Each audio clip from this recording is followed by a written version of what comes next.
Hi, my name is Simon Hedley, known to my clients and partners as a strategic alchemist and an ultimate connector.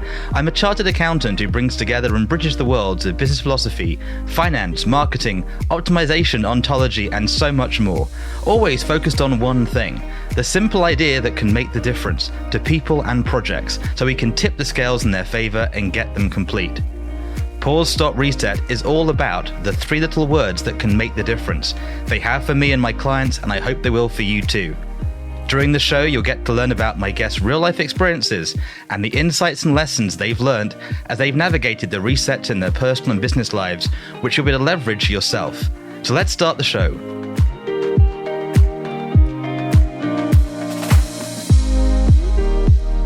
So hello, I'm Simon Hedley, and welcome to today's episode of Pause, Stop, Reset. I'm really excited to introduce you to today's amazing guest. Her name is Deanna Rose. She's really intriguing, got an exceptional background helping people, learning about stuff, and so much more. And I can't wait to get to know her more deeply myself today, and you coming on that ride with me. So Deanna, welcome to the show. Thank you so much for having me, Simon. I really appreciate this, and I'm so excited to chat with you today. You're welcome.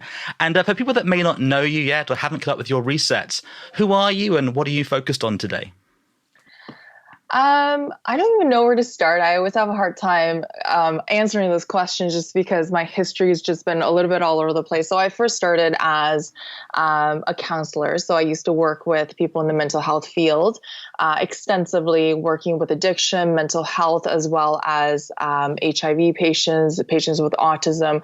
So a lot of mental health background. And what I realized was that, nutrition and the physical health component was really missing within the mental health world. So, which then led me over to naturopathic medicine down the road. And so I, of course, dug a lot more into looking at the human body from a very holistic perspective.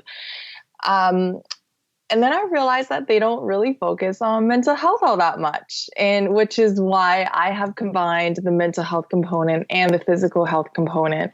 And so my mission now is to help people tap into 5% of their self-trust more every single day so that we become more in tune with ourselves. We show up with authenticity so we can start, being ourselves so we can share with the world how magical we are as individuals. I love it. It sounds like today it's really this holistic package of the mindset, the health. I know you have this wealth brand all about really wellness, not just financial wealth. And it is really true. Without our health, without that mental health as well, there's nothing. If you can't get out of bed in the morning, wake up being happy today, it's a challenge. And if you look on your life back till now, what's been the biggest shifts and resets you've been through? I would say going back to school. So having first of all, I think having the courage to go back to school after, holding a full-time job. And traditionally I'm Asian. And so my parents are both, very much, basically they really want me to have a secure life. They want me to have pension when I retire. They want me to have, all the benefits from work. So when I was working as a counselor, I was working for a provincial government in Canada. So the benefits are great. Pension obviously is going to be amazing once I retire, but I wasn't happy. So jumping from a secure spot, I have quotation marks going here. Yeah. So from a secure spot to somewhere that, I'm taking a risk, but at the same time, it's going to lead me to wonderful places. So I would say that was the biggest shift that I took. And also, of course, running a business after I graduated, and I knew nothing about running a business. So it's still a learning process till now. No, I love that. And that jump from having that stability that we're all told we're going to get from the day job, the 9 to 5 we call it in the UK, to going, right, going to go back and read for something brand new. It's really a different mindset, especially at the moment. And of these three aspects of pause, stop, reset, which has been the hardest for you and why do you think that is? Stop. I can't stop. Won't stop. Can't stop, won't stop. I would say stop. So I recently picked up running because I go too hard, too fast, and I have a hard time stopping. And when I stop, and as most people can relate, is when you stop, you feel guilty about stuff. You feel guilty for not doing enough. You feel guilty for, not living up to your own standards or other people's standards. So that guilt, that shame is always there when it comes to stop. So the reason why I recently picked up running is because I noticed that before when I ran, every single time I would start, like a 10K run in a sprint. And of course I gas out after a minute and I'm saying, oh, I'm a crappy runner because I can't run too long. And then recently I realized that that's how I do everything is, and how we do one thing, of course, is usually how we do everything is, I go too hard. And I actually wrote a post today on social media. And I said, when I was in undergrad, I used to pull all-nighters all the time. So I'm very much that binge and purge personality if I don't, balance things out. So definitely stop has been the hardest for me. I love that you have that awareness about it as well, right? And you know that you're going to carry on, you're going to burn out and then crash and then get back up again. And it's, in some ways, I guess maybe that's what helps you help your clients because you've sort of been through it yourself, right? You've had overwhelm, you had the burnout. Most definitely. Yeah. So I do work with clients on burnout and working on how to find their true superpower within themselves because so for me now, I've been running for about a month now pretty steadily. I realized that I'm a really good runner. So if I didn't cultivate that, then I would forever label myself as a bad runner, as someone who can't run. So, and for us, I believe that, there's so many traits we have that we have not explored, curiosities, passions that we really are. There are hidden superpowers that we haven't really tapped into. So if we just allow ourselves to be patient, which I'm not very good at, I'm still practicing that, to be patient and to continue to allow ourselves to play it out and really, it sounds cheesy, but, enjoy the journey and just not have any expectations to the end result of whatever you're trying to accomplish. 100%. That's a lot of what we're talking about here is that space to be curious, which often gets missed in the busy sort of life that we live into. And mm-hmm. And sort of going back like to your younger self. So if you could take all the wisdom you've picked up over the years and send back one lesson to your younger self, what would that be and why? I would say really focus on building relationships and focus on giving everything a chance. And I know, especially with our current, I don't want to get into politics. I don't want to get into the current state of the human race, but, everyone's split. We're very split on our opinions. We're very split on all these different things. But at the end of the day, we just want to feel secure. We just want to be happy. We just want to be safe. And we just want to feel some sort of control within our lives. And we all want the same thing. So what I've learned, and again, this is purely speaking from personal experience and experience of working with clients, is a lot of us tend to jump to conclusion with a lot of things, and we all have blinders on when it comes to our belief system. And our beliefs are essentially just thoughts and words we continue to repeat over and over again. So we've been programmed by society, we've been programmed by our parents, we've been programmed by the news, our teachers. And we continue to program ourselves. So if there's one thing that I can tell my younger self is just take off the blinders, try to see a different perspective in everything. And I teach my clients forgiveness. So, teaching them how to forgive. And part of the process and part of the ritual / protocol is to be able to step into the other person's shoes and try to empathize. And once we're able to empathize and once we can see the other person's perspective, the whole world opens up. And all you want to do is just give them a hug and melt the person in your arms. And then that's when, that's when we get rid of conflict. That's when we can really come to an understanding of, at the end of the day, we're all human. We're very similar at a foundational level. Yeah, I fully agree on that. I think we're all humanese, as I like to call it. It's sort of, we have this underlying, we're all the same, right? Totally. My friend calls us big kids in big bodies sometimes, right? It doesn't matter how old you are, where you are, we all have the same kind of needs and desires, though it sort of often shows up in different ways. And that empathy of others, I found I got from books and movies a lot, trying out different experiences. Are there any books or movies you've read that have helped you pause, stop, reset your thinking? And what was it about them that did that? Have you heard of this author? His name is Michael Singer. He's quite famous. Not so well, no. So he writes, a lot of spirituality books, and I think his most famous book is called Untethered Soul, but his other book called The Surrender Experiment. I have heard of that one. Yeah, you have. Yeah, amazing. Yeah. Good read if you haven't read it. He basically talks about the power of surrender.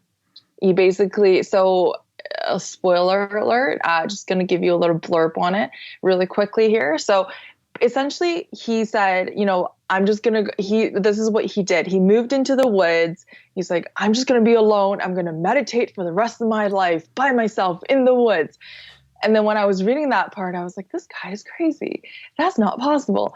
And so interestingly enough, he hit a plateau in his spiritual growth because we're social beings. We need to interact with each other's energy. So these people start coming into his life and he's like, I don't want these people in my life. Get out of my life.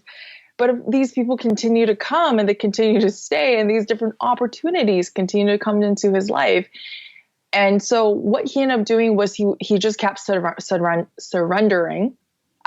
He just kept saying, universe, I'm just going to surrender to you and I'm going to say yes to everything, but, majority of the things that came his way. So I think I can't really remember exactly what happened, but I think he ended up developing $1 million or $1 billion company without, expecting anything. He essentially just surrendered his way to $1 billion company and all these different amazing things in his life and amazing people. So I think, that book really shifted my perspective on our modern day notion of we have to work harder, do more, work till we die and we can sleep till we die. All these different notions of, you got to work harder in order to achieve more.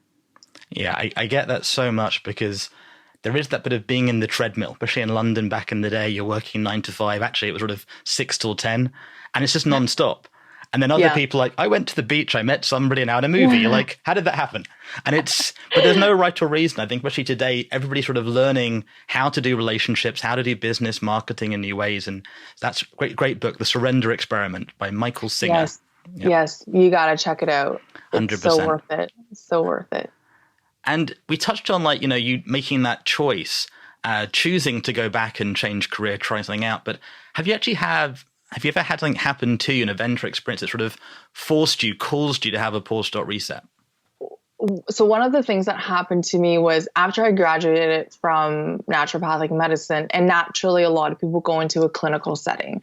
A lot of people, start seeing patients. They do the thing where you put on a lab coat and the typical doctor thing. Yeah. And what I realized was that I didn't go to school for 20 years of my life just to sit in a box and talk to one person at a time. And of course, I want to help people. I want to change the world.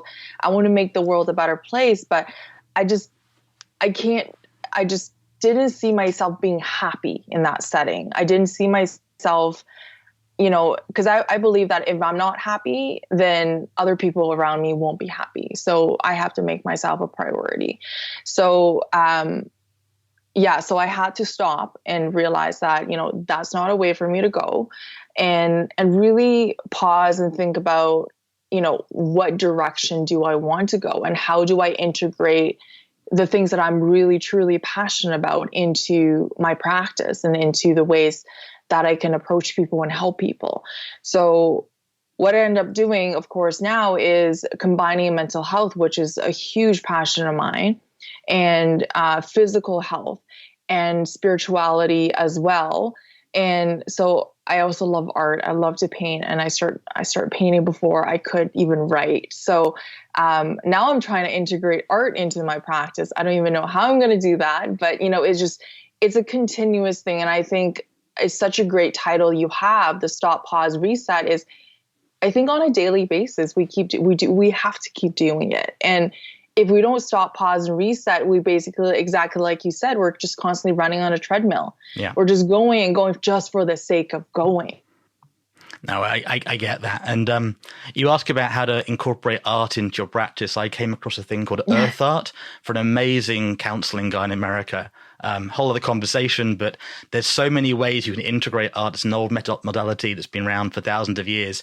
And it's really interesting how this sort of gestalt of life and business gets lost and sort of trying to make things very boxy. And no, it is interesting, I think. What I can get from you is you've done the time to contemplate, right? You've actually been through it. You tried things out, and learning who you are in the process allows you to have a different journey, what comes next.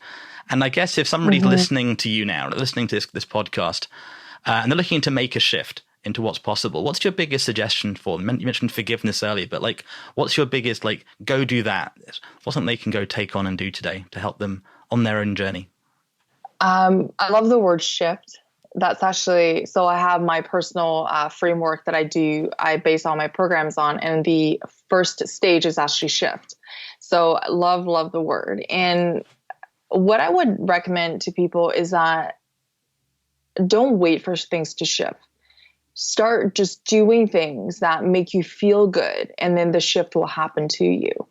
So I think, part of it is being happy and being present with what you already have. And, it's gratitude is a little bit, overrated these days. I get it, but I don't think majority of the population truly embrace what it actually means to appreciate what you have.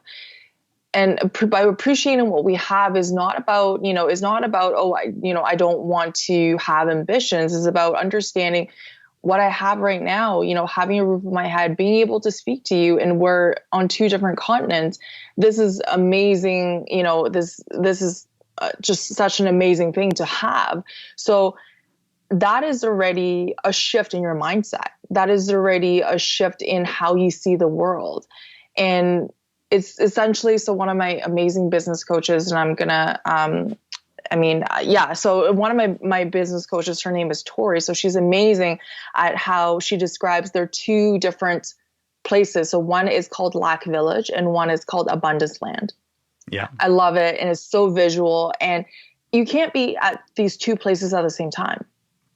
Lack Village is, when you're feeling unhappy with where you are, and you continue to look at the gap between where you are to where you want to be, and you're staring at the gap going, my life is so miserable. My life is so bad because I'm not where I want to be. Whereas Abundance Land is you're appreciating everything you have, and the more you look at what is good for you and what you appreciate in your life, the more of that will come into your life. And law of attraction, whether you believe it or not, it's on, ongoing on a daily basis. So, and I think, just understanding that you have the choice to stay in Abundance Land, or even, shift over to Abundance Land whenever you want, on demand. And you also have the choice to stay in Lack Village if you want to, but you can't be, let's say, in Miami and LA at the same time. They're two completely different places. Unless you're two split, physical beings, then that is not possible. Or having two different brains, that is not possible. So understanding that we have the power to choose at, during every single moment in our days. I really love that for a few reasons. One of our friends, one of the podcast guests, is a guy called Callan, talking about being present in the moment and getting present that you're present in the moment. It's so easy to say. Yeah. And I had one thought, especially because of your background with the counseling and the things you've done. A lot of people I've come across that are attempting to do a shift, they've lost track of actually what they do want. So when I'd love XYZ, then you can go, I want to go for a run. I'd love to watch a movie, do whatever it is. Then you can do that. But from your background, if somebody's lost track of what they would love, what's a good way to start that? Is that an okay question for you? Yeah, totally. I would say, look at, because what we love and what we want changes all the time. It's, a lot of people nowadays have shiny object syndrome. They see something new, they're like, oh, I want that. And they forget about, what they really wanted before. So, and if there's something that, is not really important to some, they're probably they're stop chasing it. But if it's something that they truly want, they will go back onto that path regardless of where they are, even if they get lost. So I'm shamelessly plug my model in here, my framework in here is the way I operate. And the reason why it's shift in the first stage is because I compare it to driving in the fog. If there's a fog in front of us, let's say we're like, okay, I want to go to,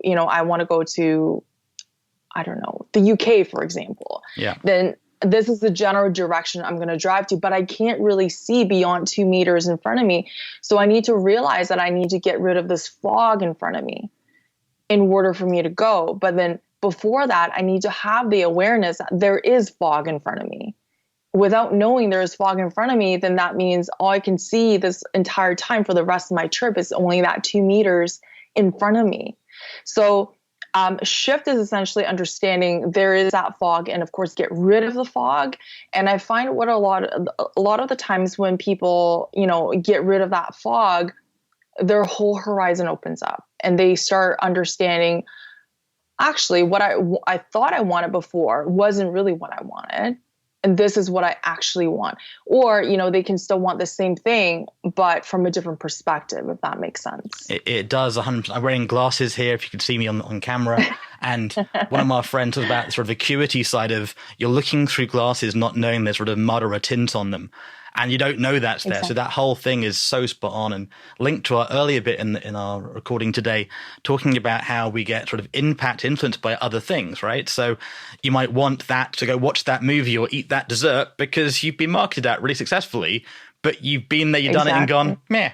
And that's, I think, so confusing in a world that isn't like it was 50 years ago, 100 years ago. And we're not really used to that in this sort of hyper-connectivity. Like you and I grew up at a time when we couldn't just go on Skype and do this, and now you can. And it opened up a whole different opportunity for life, which I think is really quite curious. And I guess that's a sort of segue into sort of a takeaway time, is sort of midway through this now. If one of our listeners want to get one takeaway from hearing you today, right? So they leave this, they're talking to their friend tomorrow. Wow, I heard this podcast. What's the one takeaway you wish they got from listening to you today? You have everything you need within you. You don't need anything outside of you. Especially when it comes to intuition and what your next step should be. Because a lot of the times I find with our society is that people are constantly searching for external validation, external information, what to do next. And so, for example, nutrition, I'm going to take that as an example, is, and you mentioned marketing. You mentioned, eat the popcorn, eat the ice cream, eat all these different sweets. Yes, part of it is from an evolutionary perspective. We were programmed to eat carbs so we can survive and have energy. But evolutionarily, we were also programmed to eat fresh foods that are not from a factory, because back in the day, there were no factories to produce these foods. So a lot of that has been, conditioned and programmed into us. So we actually listen to the body. And so I used to have an eating disorder. So I used to have very disordered eating, and I was actually a pretty chubby kid growing up. So when I was eating crappy food, all I wanted was crappy food. But once I start, feeding my body better food, and all my body craved was better food, was, fresh fruits and vegetables, whole foods that were, from nature. And our body know that. And part of the reason why a lot of people continue to feel hungry after they eat processed foods is because the cells are not getting the nutrients they actually need to thrive. So that's why we we want more food because the cells are like, can you give me something that I can use here? Because I can't use any of these things that you have been giving me. So that's part of it. And our intuition, we all have this little voice in our head saying, do this. For example, we're just walking down the street thinking about something. And you notice how sometimes a little voice pops into your head and says, oh, you better call your mom. And I believe that's our intuition. That's our higher self saying, this is, something you should do. And you hear all the stories about people coming to realize, they got to do something and they go do it. And they call it a coincidence. Something happens. Oh, it's such a coincidence. I don't believe in coincidences. I think there's synchronicities where your vibration matches up with the universe's vibration and you're in alignment. So we have that and we all have that. But all we need to do is tune in, again, a little bit overrated, but not enough to people do this, is meditate. Just sit there, be still. You don't have to cross your legs. You don't have to chant, none of that crazy stuff. You just got to sit still and see what comes up in your own head and in your own mind. And we all have superpowers within ourselves to change our own lives and in turn changing other people's lives. Love it. You covered a lot there. And we could, there's more conversations to come, I think. And I don't want to wrap up. We only have to sort of go a bit quickly in the next sort of section because people have a short window, like to get stuff in to pause, stop, reset. And if you've got value from listening to these questions today and thinking them through, who would you love to listen to their answers? Who would be a great guest that you know? So the business coach that I just mentioned, her name is Tori Dubey. She's absolutely phenomenal. I had a call with her yesterday and I straight up told her, and her boyfriend was nearby, so that was good. I told her, like, you're godsend. And her boyfriend was laughing. I was like, you're so lucky to have her. she's absolutely phenomenal. And she's such a light being. Awesome. Well, let's see if we can make that happen, because I think when you do these sort of conversations, you learn new nuggets for yourself and about other people, deepening the relationships. And if people have enjoyed hearing you today, and I know I have, and I know there's a lot more to you than you've shared in this sort of glimpse of you, what's the best way for them to learn about what you do and how to get in touch and connect? Yeah, my website is Deanna, Deanna, wrose.com. And my Instagram is the same, deannawrose.com. I am on Facebook, Deanna Rose, LinkedIn, Deanna Rose. Very easy to find. You're around. So start on the website, deannawrose.com, and it's Deanna, Deanna, Rose.com. And I know for me, Deanna, I want to thank you for being on the show today and sharing your time, your energy with your insights with us. And personally, what I found most valuable is this reminder to be present in the moment, trusting that inner knowing, and taking those small steps to forgive ourselves and others, which is so easy to say, but in the moment is easily forgotten sometimes. And so with that said, it is time for us to pause, stop, reset. Do you have anything you want to add before we wrap up the show for today? No, thank you so much for having me. And I really appreciate this chat. I loved it so much. So thank you so much again. Well, you're more than welcome, and thank you for listening to us. So you get maximum value, make sure you head to Apple Podcasts, make sure you subscribe, give us 5 stars, and a comment on what you've heard from Deanna today you're going to take action on, and we'll see you next time. Once again, I'm Simon Hedley. Thank you for listening to this episode of Pause, Stop, Reset, which is brought to you by the team at simonx.com and published by thesimpleidea.com. So you get maximum value, and to access all the bonuses and gifts, make sure to head to pause.reset.com, register and explore the portal. And if you're looking for great people, check out onesmartnetwork.com. If you've enjoyed the show, do give us a positive review, subscribe, and share this episode with friends. I can't wait to share our next episode with you. Till then, remember you can always choose to pause, stop, reset.